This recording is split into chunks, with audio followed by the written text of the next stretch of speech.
నమస్తే city cable news కి స్వాగతం. నా పేరు యశ్వంత్. ముందుగా హెడ్లైన్ చూద్దాం.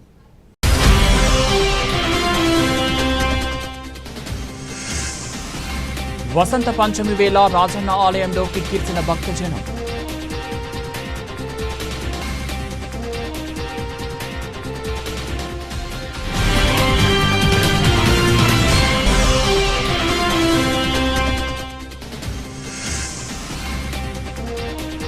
కేంద్రం ప్రవేశపెట్టిన బడ్జెట్ వల్ల కార్మిక వర్గాలకు ఒరిగేదేమీ లేదని సిఐటియు ఆధ్వర్యంలో నిరసన కార్యక్రమం.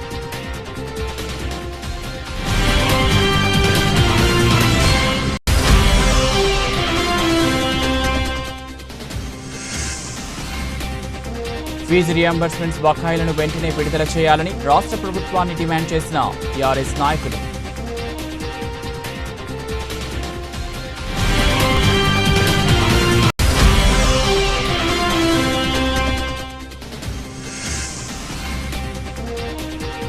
చేనేత కళకు దక్కిన అరుదైన గౌరవం. సిరిసిల్ల చేనేత కళాకారుడికి డాక్టరేట్ ప్రదానం.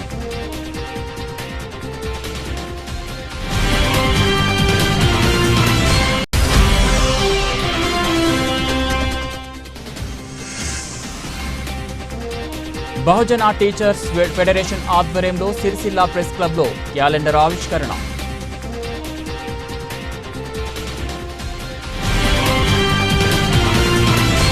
వేములవాడ శ్రీ రాజరాజేశ్వర స్వామి ఆలయానికి పెద్ద ఎత్తున భక్తులు తరలివచ్చి రాజన్నను దర్శించుకుని మొక్కులు చెల్లించుకున్నారు. రాజన్న ఆలయం భక్తజన సంద్రంగా మారింది. వసంత పంచమిని పురస్కరించుకొని వివిధ ప్రాంతాల నుంచి భక్తులు ఆలయానికి చేరుకున్నారు. ధర్మగుండంలో స్నానమాచరించి కోడెను కట్టి మొక్కులు చెల్లించుకున్నారు. ఓం నమ శివాయ పంచాక్షరి మంత్రంతో రాజన్న ఆలయం ఆధ్యాత్మికత శోభను సంతరించుకుంది.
కేంద్ర ప్రభుత్వం ప్రవేశపెట్టిన బడ్జెట్ను నిరసిస్తూ సిఐటియు ఆధ్వర్యంలో సిరిసిల్ల పట్టణంలోని అంబేద్కర్ చౌక్ వద్ద నిరసన కార్యక్రమం చేపట్టారు. ఇది పూర్తిగా కార్మిక వ్యతిరేక బడ్జెట్ అని పేర్కొన్నారు. కేంద్ర ఆర్థిక మంత్రి నిర్మలా సీతారామన్ ప్రవేశపెట్టిన 50 లక్షల కోట్ల బడ్జెట్లో కార్మిక సంక్షేమానికి ఏ రకమైన లాభం లేకపోవడం చాలా బాధాకరమని సిఐటియు నాయకులు అన్నారు. పెట్టుబడిదారులకు, కార్పొరేట్ సంస్థలకు అనుకూలంగా బడ్జెట్ను రూపొందించారని ఎద్దేవా చేశారు. కార్మికులకు ఉపయోగపడేకరంగా ఉండే విధంగా బడ్జెట్ను సవరించాలని డిమాండ్ చేశారు. ఈ కార్యక్రమంలో సిఐటియు జిల్లా కార్యదర్శి కోడం రమణ, ఎగమండి ఎల్లారెడ్డి తదితరులు పాల్గొన్నారు. ఈరోజు కేంద్ర ప్రభుత్వ బడ్జెట్లో ఆర్థిక మంత్రి ప్రవేశపెట్టిన బడ్జెట్లో ఇటు ఎక్సైజ్ కానీ, చేనేతకు కానీ గుండు సున్నానే చూపించడం జరిగింది. అట్లాగే కార్మిక వర్గానికి 4 లేబర్ కోడ్లు తెచ్చి నష్టం చేకూర్చడం జరిగింది. కోర్టు తీర్పిచ్చిన ప్రకారంగా కనీస వేతనం 26,000 ఇవ్వాలని కోర్టు తీర్పిచ్చిన ఈ ప్రభుత్వాలకు సిగ్గులేని పరిస్థితి ఉంది. అట్లాగే కేంద్ర మంత్రిగా బండి సంజయ్ గారు ఎన్నికల ముందు ఇక్కడ క్లస్టరు తెత్తా అని చెప్పి మాట ఇవ్వడం జరిగింది. అట్లాగే ఈఎస్ఐ హాస్పిటల్ కూడా కార్మికులకు తెస్తా అని హామీ ఇవ్వడం జరిగింది. అందులో కేంద్ర మంత్రి జిల్లాకు ఇటు రాష్ట్రానికి నిధులు లేకపోవడం అనేది సిగ్గుచేటు. వెంటనే వారు ఇక్కడ ఉన్నటువంటి రాష్ట్రంలో ఉన్నటువంటి ఎంపీలందరూ రాజీనామా చేయాలి. అట్లాగే ఉపాధి హామీ పని కూడా నిధులు లేకపోవడము, ఇటు వ్యవసాయానికి కానీ ఇటు కార్మికులందరికీ సంక్షేమంలో నిధులు ఏర్పాటు చేయకపోవడం అనేది ఈ బీజేపీ ప్రభుత్వానికి సిగ్గుచేటు. ఈ 8 మంది ఎంపీలు వెంటనే రాజీనామా చేయాలని సిఐటిగా డిమాండ్ చేయడం జరుగుతుంది. నిన్న కేంద్ర ప్రభుత్వం ప్రవేశపెట్టినటువంటి బడ్జెట్లో మరి దేశానికి ఆదాయాన్ని సృష్టిస్తున్నటువంటి కార్మిక వర్గం కావచ్చు, రైతాంగము, కష్టజీవులకు సంబంధించినటువంటి సమస్యలపైన మరి బడ్జెట్ను పెట్టలేకపోయింది. దీన్ని నిరసిస్తూ ఈరోజు సిఐటియు ఆధ్వర్యంలో రాజన్న సిరిసిల్ల జిల్లా కేంద్రంలో పెద్ద ఎత్తున నిరసన కార్యక్రమాన్ని చేపట్టడం జరుగుతూ ఉంది. మరి కార్మిక వర్గము కనీస వేతనం 26,000 రూపాయలు అమలు చేయాలని, అదేవిధంగా కార్మిక చట్టాలను తొలగించి 4 లేబర్ కోడ్లను ఏదైతే తీసుకొచ్చిందో వాటిని రద్దు చేయాలని అనేక రోజులుగా మరి పోరాడుతున్నప్పటికీ ఈ బడ్జెట్లో ఊసే ఎత్తినటువంటి పరిస్థితి ఉంది. మరి ఎంతో ఆశతో ఎదురు చూసినటువంటి కార్మికులకు మరి నిరాశ ఎదురైనటువంటి పరిస్థితి ఉంది. మరి దాదాపు 50,65,345 కోట్లతో నిన్న బడ్జెట్ను ప్రవేశపెట్టడం జరిగింది. కానీ సంక్షేమానికి, కార్మికులకు సంబంధించినటువంటి సంక్షేమానికి మాత్రం నిధులు పెంచకపోవడం ఇది నిజంగా దుర్మార్గమైనటువంటి చర్య. పెట్టుబడిదారులకు, కార్పొరేట్లకు అనుకూలంగా మరి చట్టాలు చేస్తూ మరి కార్మికులను హక్కులు హరించే విధంగా మరి కార్మికుల పని గంటలను తగ్గిస్తూ కార్మికులకు కనీస వేతనాలు అమలు చేయకపోవడం ఇది కార్మికుల పక్షాన మేము ఈ సందర్భంగా డిమాండ్ చేస్తా ఉన్నాం. ఇప్పటికైనా ఈ బడ్జెట్ను సవరించి కార్మికుల సంక్షేమానికి అత్యధిక నిధులు కేటాయించే విధంగా బడ్జెట్ను సవరించాలని సందర్భంగా డిమాండ్ చేస్తా ఉన్నాం. అదేవిధంగా మరి రాజన్న సిరిసిల్ల జిల్లాలో చూసుకున్నట్లయితే ఇక్కడ స్థానికంగా పార్లమెంటు మెంబర్గా కొనసాగుతున్నటువంటి బండి సంజయ్ గారు ఇక్కడ తెలంగాణ రాష్ట్రంలోనే అత్యధిక మంది పవర్లూమ్ పరిశ్రమ మీద ఆధారపడి ఉన్నారు. ఇక్కడ పవర్లూమ్ క్లస్టర్ వస్తే ఇక్కడ ఉపాధి అవకాశాలు మెరుగుపడి కొంతమేరకు కార్మికులకు ఉపాధి దొరికే అవకాశం ఉంటుంది. ఇది గత 5 సంవత్సరాల నుంచి కూడా ఇప్పటి వరకు కూడా ఈ క్లస్టర్ తీసుకురావడంలో విఫలమైనటువంటి పరిస్థితి ఉంది. మరి రాష్ట్రంలో చూసుకున్నట్లయితే బీజేపీ ఎంపీలు 8 మంది ఉన్నారు, కేంద్ర మంత్రులు 2 ఉన్నా కూడా మరి ఇక్కడ రాష్ట్రానికి సంబంధించి నిధులు తీసుకురావడంలో కావచ్చు, జిల్లాకు తీసుకురావడంలో మరి విఫలమైనటువంటి పరిస్థితి ఉంది. కాబట్టి ఈ బడ్జెట్ వెంటనే సవరించి మరి కార్మికుల సంక్షేమానికి నిధులు పెంచే విధంగా మళ్ళీ సవరించాలని చెప్పి సందర్భంగా డిమాండ్ చేస్తా ఉన్నాం. లేకుంటే కనుక రానున్న రోజుల్లో సిఐటి ఆధ్వర్యంలో పెద్ద ఎత్తున మరి ఆందోళన పోరాటాలు నిర్వహిస్తామని చెప్పి మేము హెచ్చరిస్తాము. రాష్ట్ర ప్రభుత్వం తక్షణమే ఫీజు రియంబర్స్మెంట్ బకాయిలను విడుదల చేయాలని భారత రాష్ట్ర సమితి నాయకులు కంచల రవి గౌడ్ డిమాండ్ చేశారు. ఈ మేరకు జిల్లా కేంద్రంలోని తెలంగాణ భవన్లో ఏర్పాటు చేసిన మీడియా సమావేశంలో ఆయన మాట్లాడారు. 4,600 కోట్ల ఫీజు బకాయిలు విడుదల చేయకుండా విద్యార్థులను, వారి తల్లిదండ్రులను, కాలేజీ యాజమాన్యాలను ప్రభుత్వం ఇబ్బందులకు గురిచేస్తుందని కంచల రవి గౌడ్ మండిపడ్డారు. కాంగ్రెస్ ప్రభుత్వం విద్యార్థులకు చదువుపై ఆసక్తి లేకుండా చేస్తున్నారన్నారు. కళాశాల నుంచి బయటకు వచ్చే విద్యార్థులు స్కాలర్షిప్ వచ్చేదాకా విద్యార్థులకు కాలేజీ యాజమాన్యంలో సర్టిఫికేట్ ఇవ్వక విద్యార్థులకు పై చదువులు చదవక మధ్యలో ఆపేస్తున్నారన్నారు. కళ్లబొల్లి మాటలతో అధికారంలోకి వచ్చిన కాంగ్రెస్ పార్టీ తెలంగాణ కోసం పోరాడిన విద్యార్థులను హక్కున చేర్చుకోవాల్సింది పోయి వారి ఉన్నత విద్యకు నిధులు కేటాయించకుండా ప్రభుత్వం విద్యారంగాన్ని నిర్వీర్యం చేస్తుందని ఆవేదన వ్యక్తం చేశారు. ఈ కార్యక్రమంలో విద్యార్థి నాయకులు ముగ్ధం అనిల్ గౌడ్, గాజుల మహేష్, శ్రీకాంత్, మల్యాల దేవరాజు, వసీం అక్రమ్, రాజు, వెంకటేష్ తదితరులు పాల్గొన్నారు. ఈ రాష్ట్ర ప్రభుత్వం కాంగ్రెస్ ప్రభుత్వం ఎలక్షన్ల హామీలో ఫీజు రింబర్స్మెంట్ పెండింగ్లో ఉన్న ఫీజు రింబర్స్మెంట్ పూర్తి స్థాయిలో ఇస్తామని గద్దెనెక్కి ఇప్పటికీ 14 నెలలు గడుస్తున్న ఇదివరకు దాని మీద ఊసెత్తకపోవడం చాలా దురదృష్టకరమని ఈ సందర్భంగా తెలియడం జరుగుతుంది. నిజంగా ఈ రాష్ట్రంలో ఉన్న పేద విద్యార్థులు చదువుకోవాలంటే ఫీజు రింబర్స్మెంట్ రాక చాలా ఇబ్బందులు అవుతుంది. అలాగే యజమానులు చాలా ఇబ్బందులు పడుతున్నారు. డిగ్రీ కాలేజీ కావచ్చు, పీజీ కాలేజీ కావచ్చు, చాలా ఇబ్బంది అవుతుంది.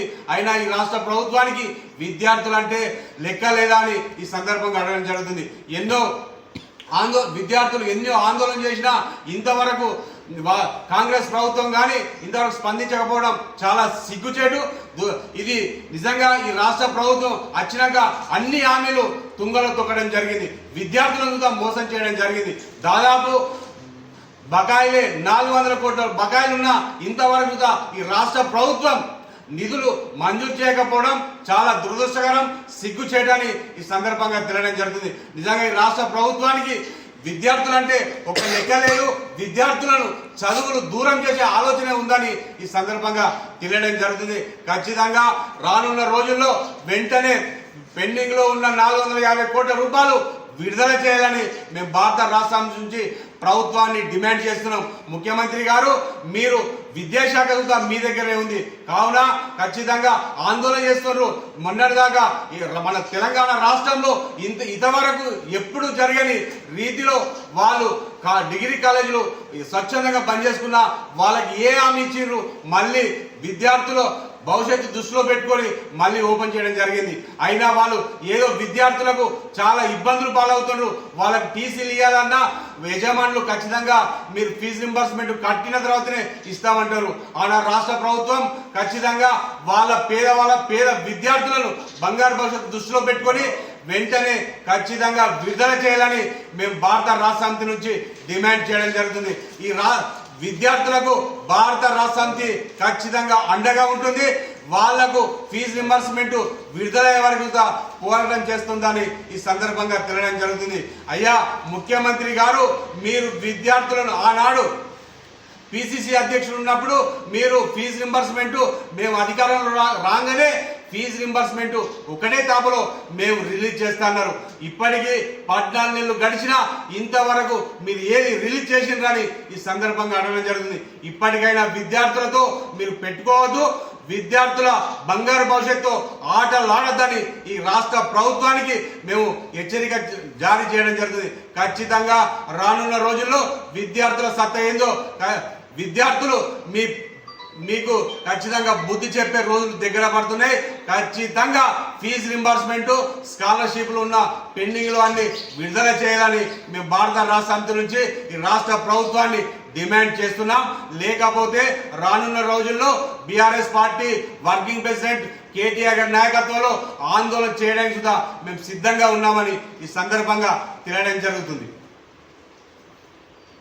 Asia international culture research university వారు సిరిసిల్ల చేనేత కార్మికుడు ఎల్ది హరిప్రసాద్కు డాక్టరేట్ ప్రదానం చేశారు.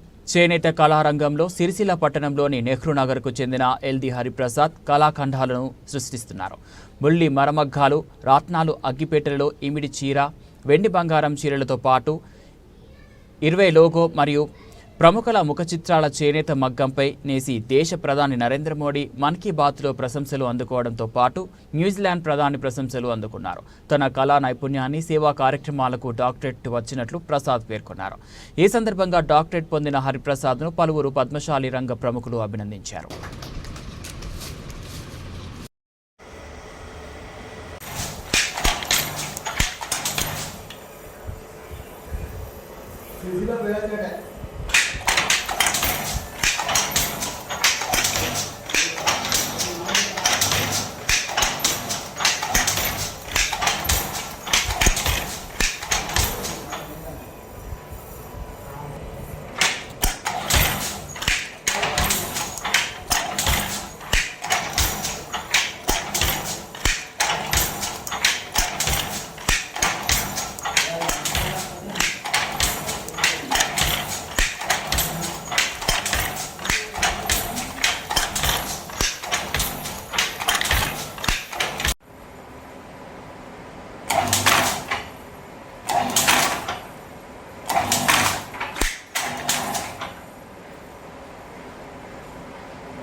ఏం చేసుకున్నావా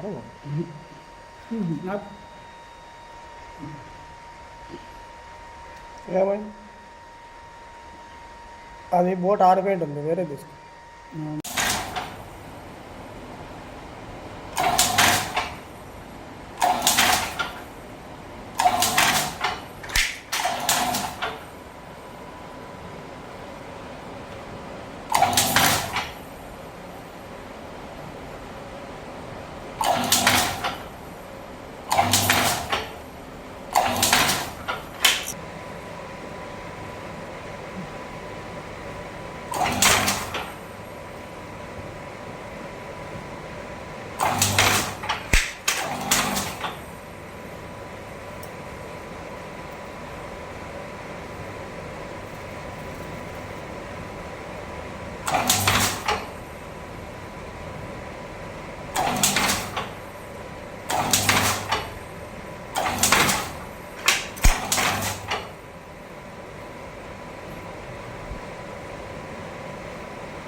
फोटो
స్ఫూర్తితోని తను చేనేత మగ్గాన్ని ఒక మోటార్ బిగించి పవర్ మగ్గంగా తయారు చేసి తను మమ్మల్ని సాధడం జరిగింది.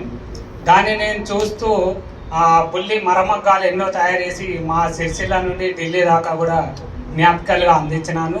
అదే స్ఫూర్తితోని అగ్గిపెట్టెలో ఇమిడే చీర, సూది రంధ్రంలో దూరే, అంటే సూది చూడడానికి చిన్నగా ఉంటుంది, ఆ రంధ్రంలో దూరే చీరను కూడా నేను దాదాపు 6 నెలల పాటు శ్రమించి ఆ చీరను కూడా తయారు చేసినాను. ఎన్నో చీరల మీద ఎన్నో ఫోటోలు కూడా నేసినాను. G20 లోగో నేసి దేశ ప్రధాని మన్నలను కూడా మన్ కీ బాత్లో పొందినాను. చాలా వరకు ఎంతో కష్టమైన జీవితాన్ని ఎదుర్కొంటూ నా చేనేత కళని కాపాడుకుంటూ వస్తున్నాను. ఈరోజు స్ఫూర్తి ఫౌండేషన్ వారు అంటే దాదాపు 20-22 సంవత్సరాల నుండి నా వృత్తిని నమ్ముకొని నేను చేస్తున్న నా కళను గుర్తించి ఈరోజు డాక్టరేట్ అవార్డు స్ఫూర్తి ఫౌండేషన్ వారు ఇవ్వడం వల్ల చాలా సంతోషంగా ఉంది. మరొకటి మార్కండేయ, మా కుల దైవమైనటువంటి మార్కండేయ జయంతి రోజు ఈ అవార్డు రావడం నాకు చాలా గర్వంగా ఉంది, సంతోషంగా ఉంది.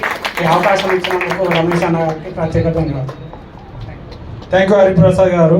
బహుజన టీచర్స్ ఫెడరేషన్ ఆధ్వర్యంలో ముద్రించిన నూతన సంవత్సర క్యాలెండర్ను యూనియన్ నాయకులు ఆవిష్కరించారు. ఈ మేరకు సిరిసిల్ల ప్రెస్ క్లబ్లో ఏర్పాటు చేసిన మీడియా సమావేశంలో వారు మాట్లాడారు. బహుజన టీచర్స్ ఫెడరేషన్గా ఏర్పడ్డ తమ యూనియన్ కొన్ని కారణాల వల్ల బహుజన టీచర్స్ అసోసియేషన్గా కొనసాగమని రాష్ట్ర అధ్యక్షులు చైతన్య వెల్లడించారు. అప్పటి నిబంధనల ప్రకారం ఫెడరేషన్ను అసోసియేషన్గా కొనసాగించామని, ఇప్పుడు చట్టపరంగా ఫెడరేషన్గా రిజిస్ట్రేషన్ చేసుకున్నామని చెప్పారు. కొంతమంది తమ యూనియన్ పేరుతో చలామణి అవుతున్నారన్నారు. తమదే నిజమైన బహుజన టీచర్స్ ఫెడరేషన్ అని స్పష్టం చేశారు. ఈ సమావేశంలో యూనియన్ నాయకులు ఉన్నారు.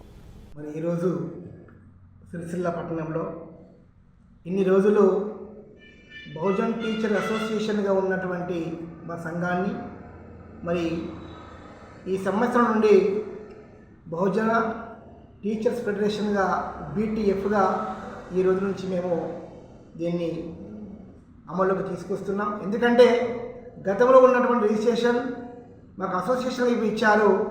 ఈ మధ్యనే మళ్ళీ 2004 నుంచి ఇప్పటి వరకు మేము దీన్ని BTF రిజిస్ట్రేషన్ చేసుకున్నాము. ముఖ్యంగా రాష్ట్రంలో BTFగా ఉన్నటువంటి ఏకైక సంఘము మాదే కాబట్టి ఈ రోజు నుంచి మా కార్యక్రమాలు BTAకి మధ్యలోగా BTF ఆధ్వర్యంలో జరుగుతూ ఉంటాయి. కాబట్టి మరి ఈ జిల్లాలో ఉన్నటువంటి యొక్క మిత్రులందరూ కూడా దీన్ని గమనించగలరు. దాదాపు రాజన్న సిరిసిల్ల జిల్లాలో ఇవాళ ఇది ప్రెస్ మీట్ పెట్టి అధికారికంగా మా సంఘ పేరును అనౌన్స్ చేస్తూ ఉన్నాము. కాబట్టి దీన్ని అందరూ కూడా ఒక పరిగణలోకి తీసుకోవాల్సిందిగా కోరుతా ఉన్నాను. Thank you. సో అందరికీ జై భీమ్. నేను బహుజన టీచర్స్ ఫెడరేషన్ రాష్ట్ర అధ్యక్షుడు కల్వదర్శి చైతన్య నా పేరు.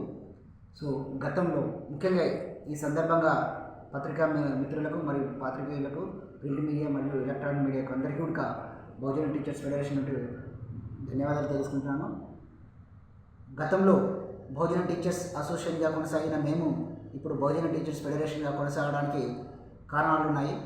మొదలుగా 2001 సంవత్సరంలో మా సంఘం ఎస్టాబ్లిష్ అయినప్పుడు బహుజన టీచర్స్ ఫెడరేషన్గానే ఎస్టాబ్లిష్ కావడం జరిగింది. ఆ రోజుల్లో ఉన్నటువంటి సందర్భంలో ఫెడరేషన్ నిషేధంలో ఉన్న సందర్భంగా మాకు ఫెడరేషన్ రిజిస్ట్రేషన్ కాలేదు. సో అందులో భాగంగా తప్పని పరిస్థితిలో రిజిస్ట్రేషన్ అసోసియేషన్గా చేసుకోవడం వల్ల రిజిస్ట్రేషన్ కావడం జరిగింది. రిజిస్ట్రేషన్ ఒకటి పెట్టుకొని ఇంకో పేరుతో చలామణిలో కావడం ఇది ఇల్లీగల్ అవుతుంది కాబట్టి, చట్టరీత్యా నేరం అవుతుంది కాబట్టి మేము ఏదైతే రిజిస్ట్రేషన్ అయిందో అదే సంఘంతో ఉన్న BTAగా గత 20 సంవత్సరాలు కొనసాగుతూ వచ్చాము. ఇప్పుడు మరి 20 సంవత్సరాలు రెన్యువల్ చేస్తూ మరి గతంలో ఉన్నటువంటి ఫెడరేషన్ ఇప్పుడు ఇవ్వడం వలన మేము అదే పేరుతో ఫెడరేషన్తో ఈ కమ్యూనిటీ కంటిన్యూ కావడానికి జరుగుతూ ఉంది. మాకు ఇచ్చినటువంటి పేరు మరి ఏ ఒక్కరిది సొంతం కాదు. ఇది 2001లో ఏర్పడినటువంటి సంఘం. ఈ సంఘానికి ఫెడరేషన్ అని మేము తీసుకున్నటువంటి రోజుల్లో నిషేధం ఉండడం కారణంగానే అసోసియేషన్గా పోయినా తప్ప ఇది BTF కాదని ఎవరెవరు మాట్లాడుతూ ఉన్నారో వాళ్ళందరికీ సందర్భంగా హెచ్చరిస్తూ ఉన్నాను. బహుజన టీచర్స్ ఫెడరేషన్ అనేది 2001లో ఏర్పడి ఇప్పటికీ 25 సంవత్సరాలు కావస్తూ ఉంది. సో నిషేధం కారణంగా మేము అసోసియేషన్ అంటే ఇల్లీగల్గా చలామణి కావడం మాకు చట్టరీత్యా నేరం అవుతుంది కాబట్టి మేము ఆ విధంగా చలామణి కాలేదు. కొందరు తప్పుడు రిజిస్ట్రేషన్ చేసుకొని తప్పుడు పేర్లతో చలామణి అయ్యి ఈరోజు ఆ సంఘానికి మేమే అధ్యక్షులం, మేమే కార్యక్రమం, మేమే స్థాపకులు, వ్యవస్థాపకులు అనేటువంటి కుచంతో అనేటువంటి వ్యవహారంతో వ్యవహరిస్తానో వాళ్ళకి సందర్భంగా నేను ఎక్కడే హెచ్చరిస్తా ఉన్నాను. మీకు చేతనైతే మీ రిజిస్ట్రేషన్ ఏదో ఆ సందర్భంగా దాని ప్రకారంగా మీరు కొనసాగండి. లేదంటే బీటీఎఫ్గా మీరు చలామణి అయితే మాత్రం లీగల్గా మీరు కొన్ని జవాబులు చెప్పుకోవాల్సి వస్తుంది. చట్టం ముందర ఎదుర్కోక మీకు కొన్ని పరిణామాలు తప్పవని ఈ సందర్భంగా హెచ్చరిస్తున్నాను. పత్రికా విలేకరులందరూ కూడా మరి ఇప్పటి నుండి మా సంఘాన్ని బహుజన టీచర్స్ ఫెడరేషన్గా మీరందరూ విశ్వసిస్తూ మమ్మల్ని కొనసాగిస్తూ ముందుకు తీసుకుపోవాలని ఈ సందర్భంగా తెలియజేసుకుంటూ ధన్యవాదాలు తెలియజేస్తూ ఉన్నాను. బులెటిన్ ముగించే ముందు హెడ్లైన్స్ మరోసారి.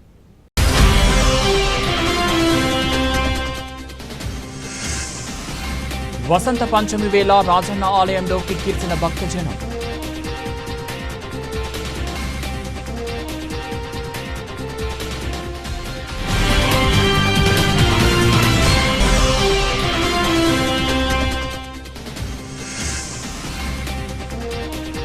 కేంద్రం ప్రవేశపెట్టిన బడ్జెట్ వల్ల కార్మిక వర్గాలకు ఒరిగేదేమీ లేదని సిఐటియు ఆధ్వర్యంలో నిరసన కార్యక్రమం.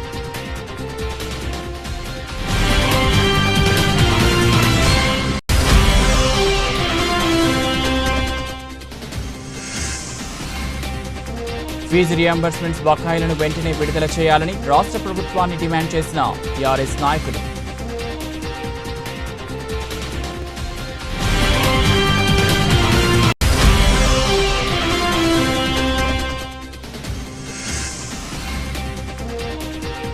చేనేత కళకు దక్కిన అరుదైన గౌరవం. సిరిసిల్ల చేనేత కళాకారుడికి డాక్టరేట్ ప్రదానం.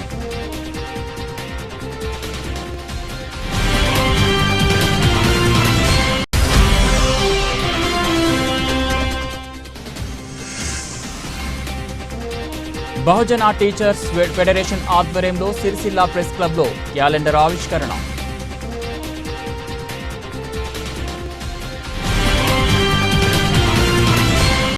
ఇవి బులెటిన్ అప్డేట్స్. మరో బులెటిన్లో మళ్ళీ కలుద్దాం.